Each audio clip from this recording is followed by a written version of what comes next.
السلام علیکم ورحمۃ اللہ وبرکاتہ۔ ناظرین، آپ دیکھ رہے ہیں زین مدنی اسلامک چینل اور میں ہوں آپ کا میزبان محمد زین مدنی۔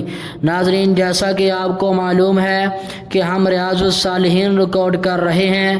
آج ہم ریاض الصالحین کی حدیث نمبر 63 ریکارڈ کریں گے۔ آپ سے التماس ہے کہ ہمارے چینل کو سبسکرائب کریں، لائک کریں، شیئر کریں، بیل آئیکن پہ کلک کریں۔ بیل آئیکن پہ کلک کرنے کا مطلب یہ ہے کہ ہم جو نئی ویڈیو اپلوڈ کریں گے اس کا نوٹیفیکیشن آپ تک پہنچ جائے گا۔ نحمدہ ونصلی علی رسولہ الکریم، اما بعد فاعوذ باللہ من الشیطان الرجیم، بسم اللہ الرحمن الرحیم۔ ریاض الصالحین جلد اول اور باب نمبر 5، باب المراقبتی، مراقبے کا بیان، اور حدیث نمبر 63۔ حضرت انس رضی اللہ عنہ سے روایت ہے، انہوں نے اپنے دور کے لوگوں سے فرمایا، تم بہت سے ایسے کام کرتے ہو جو تمہاری آنکھوں میں بال سے زیادہ باریک یعنی حقیر اور معمولی ہوتے ہیں، لیکن ہم انہیں رسول اللہ صلی اللہ علیہ وسلم کے زمانے میں سخت تباہ کن چیزوں میں شمار کرتے تھے۔ اسے بخاری نے روایت کیا ہے اور کہا ہے کہ موبقات کے معنی ہیں ہلاک کرنے والے۔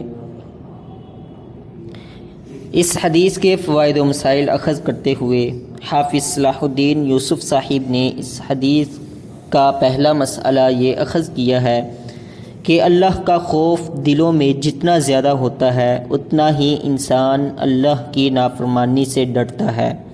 یہ خوف جتنا کم ہوتا جاتا ہے انسان کی گناہوں پر دلیری بڑھتی جاتی ہے۔ صحابہ کرام رضی اللہ عنہم کے دلوں میں اللہ کا شدید خوف تھا، اس لیے وہ معمولی سے معمولی گناہ کرتے ہوئے بھی ڈر محسوس کرتے تھے۔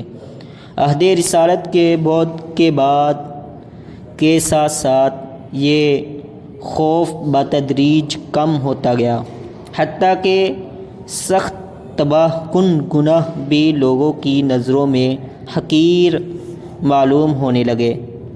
اس لیے ضروری ہے کہ اللہ کی عظمت و جلالت کا تصور کرتے ہوئے اس کا خوف دلوں میں پیدا کیا جائے۔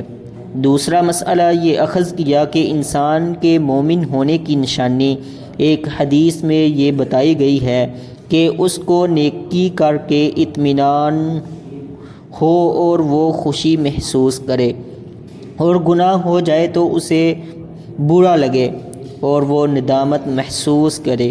ایمان کی کمزوری کے ساتھ ساتھ گناہوں کی ہولناکی اور ہیبت دل سے نکل جاتی ہے، یہاں تک کہ انسان نیکی اور برائی کی پہچان سے محروم ہو جاتا ہے اور اپنی خواہشات کا بندہ بن جاتا ہے۔